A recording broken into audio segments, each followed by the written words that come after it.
नमस्कार। आपका स्वागत है ज़ीरो पीरियड के इस नए वीडियो में। इस वीडियो में आप देख पाएंगे प्रश्नावली 2 अध्याय 15 प्रश्नावली 2 के सवाल नंबर 11 से लेकर के आगे के सवाल। जैसा कि आप जानते हैं कि ज़ीरो पीरियड में हम छत्तीसगढ़ बोर्ड की गणित की कक्षा 10वीं की मेंसुरेशन पार्ट, जिसको हम पृष्ठीय क्षेत्रफल एवं आयतन के नाम से हिंदी के पाठ्य पुस्तक में देख पाते हैं, उसके एक एक करके सारे सवालों का हल वीडियोस में हमने लाने का प्रयास किया है। इसके पहले प्रश्नावली 1 पर केंद्रित एक पूरा वीडियो हमने दिखाया है। उसके बाद प्रश्नावली 2 के 2 वीडियो पार्ट 1 और पार्ट 2 हमने दिया है आपको अपने चैनल पर। आज हम इसी का पार्ट 3 दिखा रहे हैं। पार्ट 3 हम ये प्रयास कर रहे हैं पार्ट 3 में ला करके कि आपको आगे के सवालों को 11 से संभवतः 16 नंबर के प्रश्न तक हम इस वीडियो में हल करने का पूरा प्रयास करेंगे। आइए शुरुआत करते हैं पहले यानी कि 11वें सवाल से। एक पतले बेलनाकार टिन में 1 लीटर पेंट आता है। यदि टिन का व्यास 14 सेंटीमीटर है तो टिन की ऊंचाई क्या होगी? 1 लीटर बराबर 1000 घन सेंटीमीटर, ये प्रश्न में दिया हुआ है। विद्यार्थियों, इस बात का ध्यान रखें कि प्रश्न में 1 लीटर बराबर 1000 घन सेंटीमीटर अगर दे देता है तो ये परीक्षक की बड़ी कृपा होगी आप पर, अन्यथा ये इकाई का परिवर्तन यूनिट कन्वर्जन आपको आना चाहिए। 1 लीटर बराबर 1000 घन सेंटीमीटर ये आपको पता होना चाहिए। नॉर्मली ये प्रश्न में दिया नहीं जाता। तो आइए शुरू करते हैं। जैसा कि आयतन की इकाई इसमें लीटर दी गई है, इसको आपको बदलना पड़ेगा घन सेंटीमीटर में। तो जो बेलनाकार टिन है उसमें 1 लीटर पेंट आता है, इसका मतलब बेलन का आयतन जो होगा, बेलन का आयतन होगा 1 लीटर, जो कि घन सेंटीमीटर में बदलेगा तो 1000 घन सेंटीमीटर हो जाएगा। सेंटीमीटर घात 3 मैंने लिखा है उसको। अब इसके बाद आप आयतन का सूत्र लगाएंगे। बेलन के आयतन का सूत्र होता है पाई आर वर्ग एच।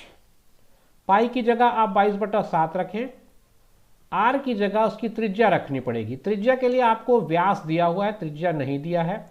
तो डी का मान अगर 14 सेंटीमीटर है, यानी कि व्यास का मान अगर 14 सेंटीमीटर है, तो आप ये समझिए कि त्रिज्या उसकी आधी होगी, यानी कि 14/2 यानी 7 सेंटीमीटर उसका मान आ जाएगा। तो आर का मान 7 रखिए, 7 के ऊपर 2 लगाइए घात का, और एच का मान आपको नहीं पता है, यही आपको पता करना है। वी के नीचे आप उसके आयतन का मान लिख दीजिए, जो मान आपको दिया हुआ है 1000 घन सेंटीमीटर। अब आपके पास केवल एक अननोन है, एक ही राशि अज्ञात है, वो है एच। तो एच को आप निकालिए। कैसे निकालेंगे आप? एच के अलावा बाकी चीज़ों को एक तरफ पक्षांतर कर दें। तो ये हो गया 1000 गुणित 7। ये यहाँ पे कैंसिल हो सकता था, कोई बात नहीं। अगर आपने कैंसिल नहीं किया है तो यहाँ 7 का वर्ग ले आए और यहाँ 22 ले आए। ऐसा करने पर ये 7 का 1 घात इसके एक साथ से कैंसिल हो जाएगा। या इसको यूँ समझिए, आपको कोई कन्फ्यूज़न हो सकता है, मैं इस कैंसिलेशन को काट देता हूँ अभी थोड़ी देर के लिए, और इसको अगले स्टेप में हम ये कर लेते हैं कि 1000 गुणित 7 बटा नीचे ले लेते हैं 7 गुणित 7 गुणित 22 बराबर एच। इसके बाद हम कैंसिल करने का काम करते हैं, तो हो सकता है आपको तकलीफ कम हो। ये हो गया आपका, ठीक है। अब आपके पास नीचे बच गया 1000/7 गुणित 22, ठीक है। प्रश्न का आगे हम सिंप्लीफिकेशन करते हैं, तो एच का मान आ जाएगा 1000/7 गुणित 22। 1 12 और कैंसिल होने के चांसेस हैं। 2 से 2 11 22 होगा, और 2 पंचे 10 होगा, फिर 2 0 और लग जाएंगे। तो कुल मिलाकर के 500/7 गुणित 11 77 आएगा। तो एच का मान 500 में 77 को भाग देने पर जो अंक आएगा वही आपके प्रश्न का हल होगा। तो इसको भाग दे लेते हैं, भाग दे करके देख लेते हैं कितना आता है दशमलव में। भाग देने पर इसका मान आ रहा है 6.49 सेंटीमीटर। तो इस तरह से स्टूडेंट्स आप देख पाएंगे कि आपके प्रश्न का उत्तर आता है 6.49 सेंटीमीटर। तो आप आंसर लिखिए, ऊंचाई बराबर 6.49 सेंटीमीटर। डियर स्टूडेंट्स, हम इस प्रश्नावली के सारे प्रश्न आपके लिए उपलब्ध करा रहे हैं, इसका सॉल्यूशन उपलब्ध करा रहे हैं विथ एक्सप्लेनेशन।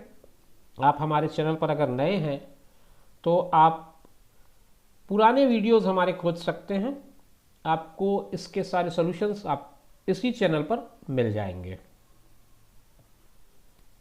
हम पहुंच गए हैं अब क्वेश्चन नंबर 12 में। क्वेश्चन नंबर 12 ये कहता है कि एक अस्पताल में हर मरीज को प्रतिदिन 7 सेंटीमीटर व्यास वाले बेलनाकार बर्तन में सूप दिया जाता है। यदि बेलनाकार बर्तन में सूप 4 सेंटीमीटर की ऊंचाई तक भरा जाता है तो अस्पताल में प्रतिदिन 50 मरीजों के लिए कितनी मात्रा में सूप बनाया जाता है, ये आपको निकाल के बताना है। आप समझिए सवाल को। 7 सेंटीमीटर व्यास का एक बेलनाकार बर्तन है, 4 सेंटीमीटर की ऊंचाई तक उसमें सूप को हम भर रहे हैं। तो कहने का मतलब यह हुआ कि एक ऐसा बेलन जिसकी त्रिज्या 7/2 होगी, क्योंकि व्यास आपका 7 है तो उसकी त्रिज्या 7/2 होगी और ऊंचाई 4 सेंटीमीटर होगी, उसका मुझे आयतन निकालना है। और फिर वो चूंकि 50 मरीजों के लिए उपयोग में लाया जाना है, इसलिए मुझे फिर 50 से मल्टीप्लाई करना है। ये सिंपल सा छोटा सा टास्क है। अब इसको हम कैसे फुलफिल करेंगे, कैसे इसकी वैल्यू निकालेंगे, ये समझते हैं सवाल के सॉल्यूशन में। सवाल शुरू करते हैं। इसमें आपको बेलन का आयतन निकालना है। प्रश्न में हमें बेलन का आयतन ज्ञात करना है।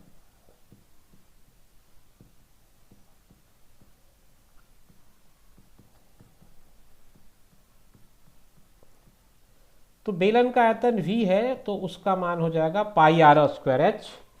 अब पाई की जगह मैं रख देता हूं 22/7, r का मान होगा 7/2 और h का मान हो जाएगा 4। 7/2 का मान समझ में आ गया आपको। d आपका 7 है, इसलिए r जो है वो 7/2 होगा, सेंटीमीटर होगा ये।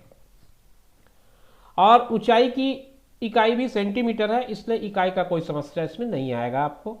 तो 22/7 गुणित 7/2 गुणित 7/2 गुणित 4/1। 7 से ये 7 कटा, 2 से ये 2 दूनी 4, फिर 2 से 2 एक कम 2, तो कुल मिलाकर के 22 गुणित 7 आया।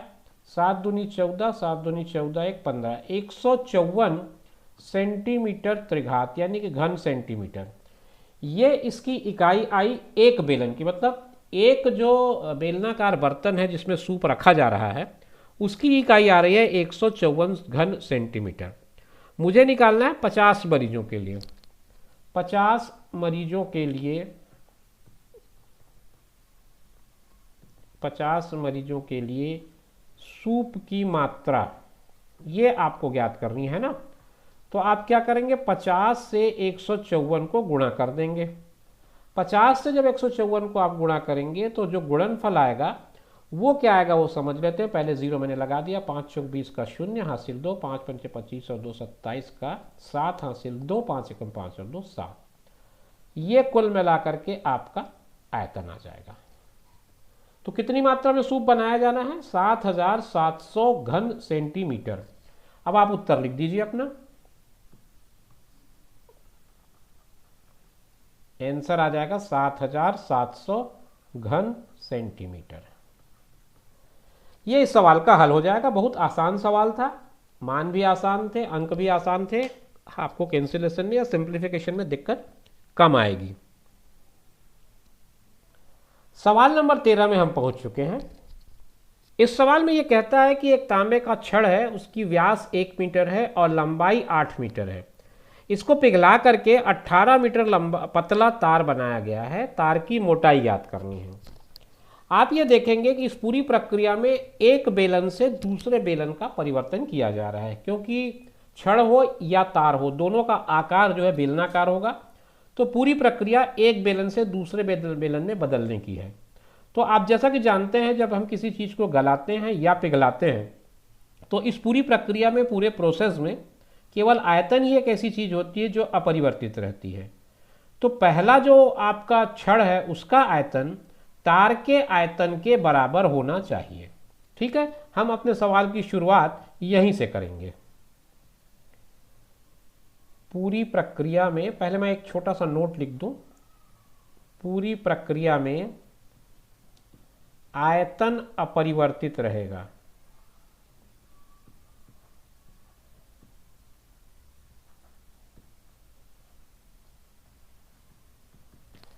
ठीक है, तो पहला जो छड़ है उसका आयतन मैं V1 मान लूँ और तार का आयतन मैं V2 मान लूँ, तो उस हिसाब से ये हो जाएगा पाई R1 स्क्वायर H1, ये होगा पाई R2 स्क्वायर H2। क्योंकि दोनों की त्रिज्या और ऊंचाई अलग अलग है इसलिए R1 और R2 हम मान सकते हैं। लेकिन इसके बाद जब आप काम को आगे बढ़ाएंगे तब आप पाई को अभी पाई ही रहने दें, ज़बरदस्ती उसमें 22/7 रख के अपना काम ना बढ़ाएं। अब पहला जो छड़ का व्यास है वो 1 सेंटीमीटर है। छड़ के लिए जो व्यास है वो 1 सेंटीमीटर है, तो त्रिज्या इसकी आधी हो जाएगी और लंबाई जो है वही उसकी ऊंचाई होगी। ये सेंटीमीटर में नहीं है, सब मीटर में, ध्यान रखें, तो मीटर हो जाएगी। तो इसको मैंने कर दिया 1/2 और इसको कर दिया 8, क्योंकि 8 मीटर इसकी लंबाई है। यहाँ पाई पाई ही रहेगा। R2 जो है वो नहीं दिया है, आप समझिए उसके व्यास आपको पूछा है, मतलब आपको त्रिज्या निकालनी पड़ेगी, फिर त्रिज्या को हम व्यास में बदल लेंगे। H2 हमको दिया है 18। पूरे सवाल में सब जगह यूनिट में मीटर ही इस्तेमाल हुआ है, इसलिए यूनिट के मामले में आप निश्चिंत होकर के सवाल को बना सकते हैं। अब इस सवाल को समझिए आप, आपके पास ये एक चीज़ है जो अननोन है, अज्ञात है, जिसका मान आपको ज्ञात करना है, बाकी सारी चीज़ें आपके पास हैं। तो आप R2 को एक तरफ रख दें और बाकी सारी चीज़ों को दूसरी तरफ ले जाएं, तो ये हो जाएगा पाई 1/2 का वर्ग गुणित 8 बटा पाई गुणित 18 बराबर R2 का वर्ग। अब छोटा मोटा कैंसिलेशन यही निपटा लेते हैं हम, जैसे कि पाई पाई से कट जाएगा, 2 चौक 8 आएगा, 2 निया 18 आएगा। अब इसके अलावा और कोई कैंसिलेशन अभी नहीं दिख रहा है मुझे, आगे चलेंगे तब समझ में आएगा। ये जो 1/2 है इसको मैं लिख सकता हूँ 1/4, तो 1 ऊपर रहेगा और 4 नीचे आ जाएगा, और ये 9 है। तो अब अगर आप देखें तो एक कैंसिल और हो सकता है। अब आपको समझ में आ गया होगा कि 4 और 4 को भी हम कैंसिल कर सकते हैं। तो हमारे पास अब क्या बच गया, हमारे पास बच गया है 1/9, जो कि R2 का मान है स्क्वायर का। तो R2 का स्क्वायर अगर 1/9 है, तो कहने का मतलब R2 को मैं 1/3 का स्क्वायर करके कैंसिल करके R2 की वैल्यू 1/3 ला सकता हूँ। तो इस तरह से इसका जो त्रिज्या है वो आ गया 1/3 मीटर। आपको व्यास निकालना है, तो त्रिज्या बराबर 1/3 मीटर आया।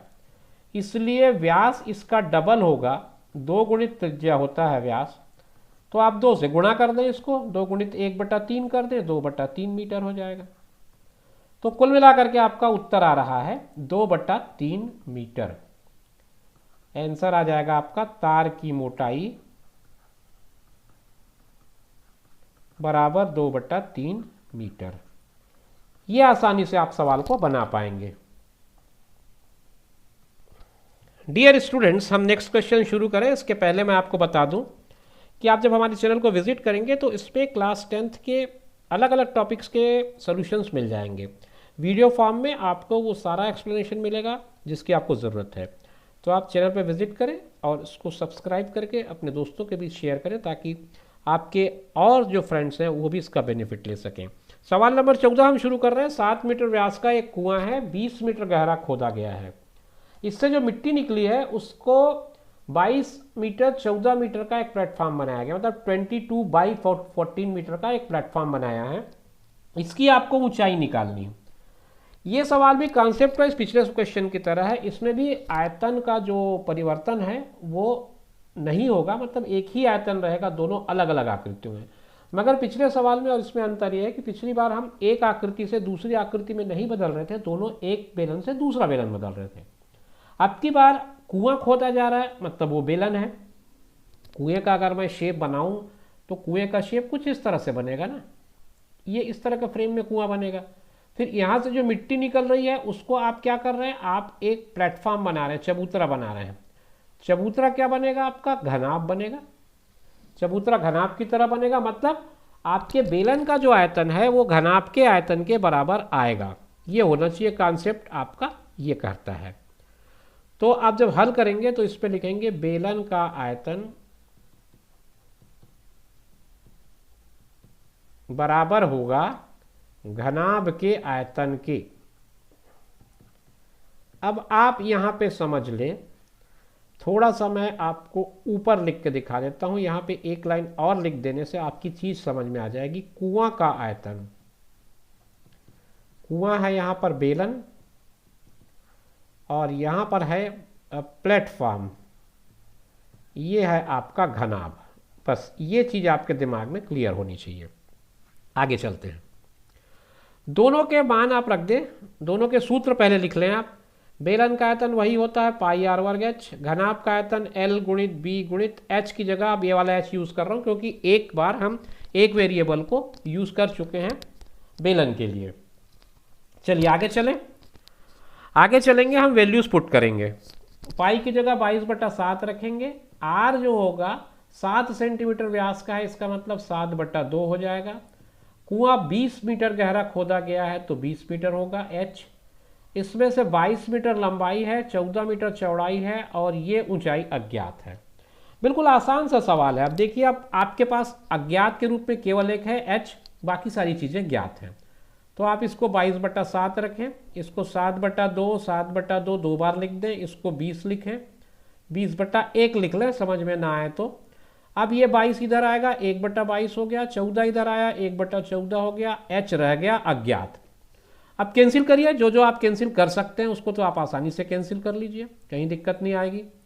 ये 7 इस 7 से कैंसिल हो जाता है, 2 से ये कैंसिल हो जाएगा 10 बार, फिर 2 से कैंसिल हो जाएगा 5 बार, 22 से 22 कैंसिल हो गया, 7 से ये कैंसिल होगा 2 बार। तो आपका आ रहा है 5/2। एच का जो मान आ रहा है वो आ रहा है 5/2। एच की वैल्यू 5/2 आई, उसको आपने लिख दिया। तो इसको आप चाहें तो डेसिमल में कन्वर्ट कर दें, 2.5 आ जाएगा, मीटर है तो मीटर लिख दें। तो इस तरह से जो प्लेटफॉर्म बनेगा उसकी ऊंचाई 2.5 मीटर है, 2.5 मीटर की होगी। तो लास्ट में आप आंसर स्टेटमेंट लिख लें।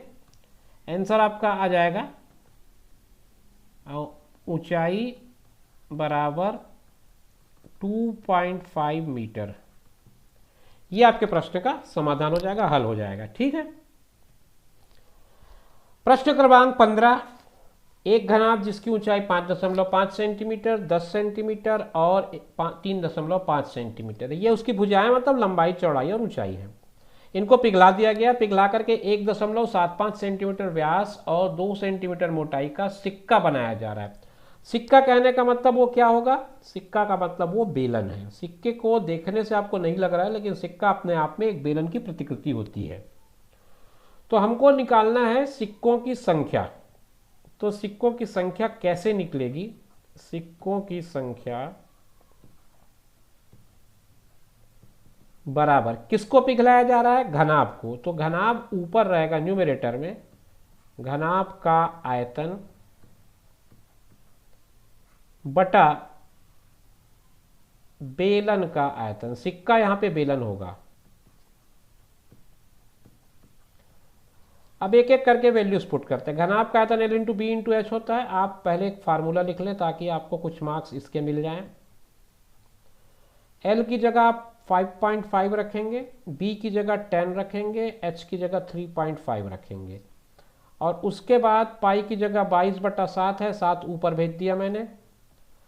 R जो है आप देखिए त्रिज्या कितनी है, 1.75 सेंटीमीटर व्यास का है, तो इसकी त्रिज्या जो होगी इसकी आधी हो जाएगी। तो मैं क्या कर रहा हूँ 1.75 दो बार मैंने लिखा और दोनों बार बटा दो किया, जिसको ऊपर भेज दिया मैंने। समझ में आ गया ना? 1.75 R नहीं है, वो व्यास है। तो अगर व्यास का मान 1.75 सेंटीमीटर है तो त्रिज्या का मान 1.75/2 होगा। तो बटा 2 जो है ऊपर चला गया, वर्ग होने के कारण 2 बार लिखा गया है। और उसके बाद h जो है वो है 2 सेंटीमीटर, ये एक ही बार लिखा जाएगा। अब इसको हल करने के या सिंप्लीफाई करने के आपके अपने तरीके हो सकते हैं, मेरा अपना तरीका है। मेरा तरीका ये कहता है कि आप सारे डेसिमल्स को पहले हटा लो, दशमलव को पूरा हटा दो, बाकी आप जैसा भी चाहें पूरा आप सिंप्लीफिकेशन करिए इसको, तो आपका आंसर 40 आना है। मैं अपना तरीका आपको बता देता हूं, मैं क्या करता हूं। मैं लिख रहा हूं 55, मैं लिख रहा हूं 10, मैं लिख रहा हूं 35, मैं लिख रहा हूं 7, मैं लिख रहा हूं 2 और 2। ये पूरा मैंने न्यूमरेटर में लिख लिया। डिनोमिनेटर में 22, 175, 175 और 2। अब मैं पूरे दशमलव वाले मामले को यहाँ हल करता हूँ। देखिए यहाँ से 2 अंक, यहाँ से 2 अंक मतलब 4 अंक, तो मैंने 1 लिखा, उसके आगे 1 2 3 4 लिख दिए। फिर मैंने यहाँ 1 लिखा, यहाँ से कितने 1 और 2, 2 ही था तो ये 2 अंक लगा दिए। अब मेरे पास दशमलव का कोई भी प्रॉब्लम नहीं है, जो भी इशू आएगा अदर देन डेसिमल आएगा। तो अब मैं इसको सिंप्लीफाई करना शुरू करता हूँ। ये मेरा अपना तरीका है, आप अपना कोई भी तरीका इस्तेमाल कर सकते हैं। ये मैंने कैंसिल कर दिया, यहाँ के 2 0 कट गए, ये 2 इस 2 से कट गया, और ये 22 जो है 11 दूनी 22 कटा, 11 पंचे 55 कट गया, और ये वाला 2 इस 2 से कट गया। यहाँ तक मेरे ख्याल से कोई दिक्कत आपको नहीं होगी। अब हम आगे आते हैं। अब ये 35, 7, 10 और 175, 175 इतना बचता है।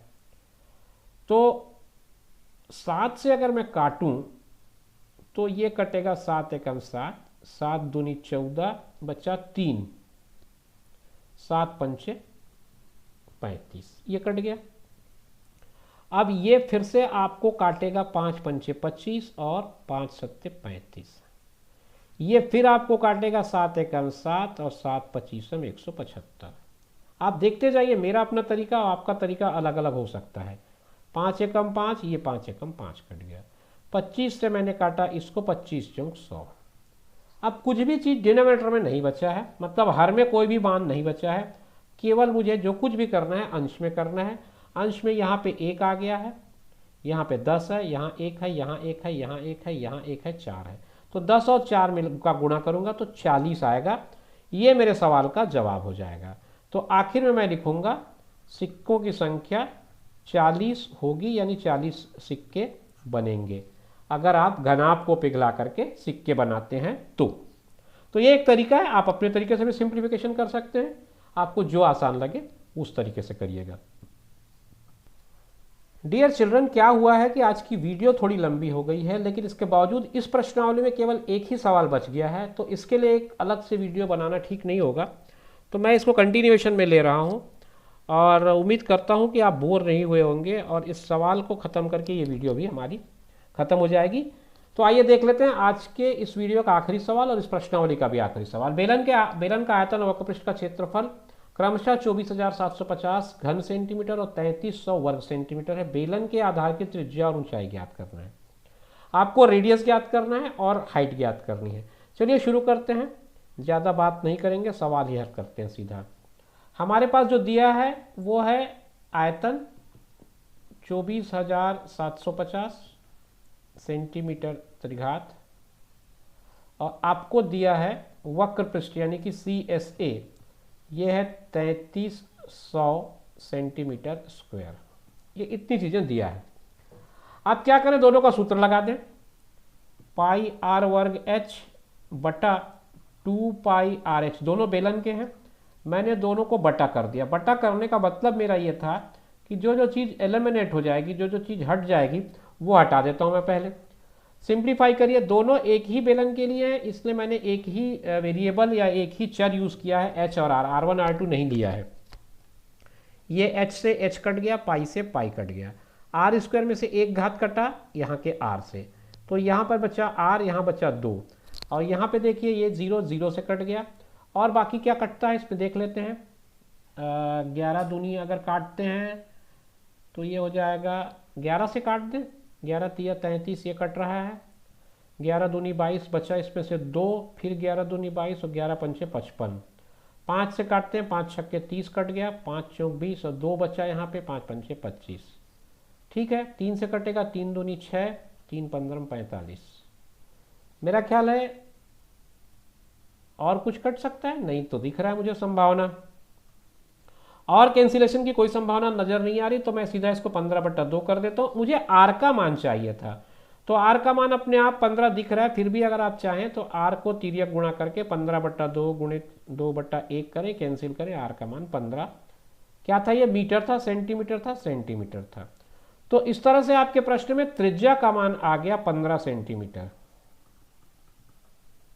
अब हम आगे बढ़ते हैं।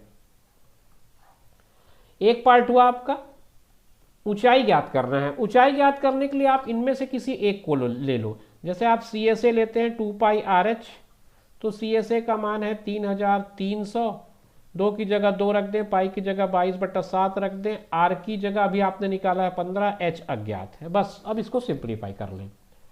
इसको सिंप्लीफाई कैसे करेंगे, 3300 यहीं रहेगा, 7 इधर चला जाएगा और 2 और 22 इधर आएंगे, यहाँ रहेगा 15 भी आएगा, यहाँ केवल h रह जाएगा। और इसको काट देते हैं, 11 दूनी 22 ये कट जाता है, 11 तिया 33 ये कट जाता है, 15 से ये कट जाएगा, 15 दूनी 30 फिर 20 आ गया, 2 से फिर काट दिया 10 आ गया। तो h का मान आ गया 10 सेंटीमीटर। तो ऊंचाई भी आपने निकाल ली। तो आप तो इंटेलिजेंट हैं, आपने सब कुछ कर लिया। ऊंचाई का मान आपने निकाल लिया 10 सेंटीमीटर। तो ये आपके सवाल का समाधान होगा दोस्तों। इस तरह से आज एक लंबी वीडियो बन गई है। उम्मीद करता हूँ आपको वीडियो जरूर पसंद आएगा, क्योंकि सवाल बड़े इंटरेस्टिंग सवाल थे। और इसी के साथ ये प्रश्नावली हमारा पूरा होता है। अगली वीडियो में नेक्स्ट एक्सरसाइज से क्वेश्चन लेकर मैं फिर उपस्थित होऊंगा। तब तक के लिए टेक केयर, बाय बाय।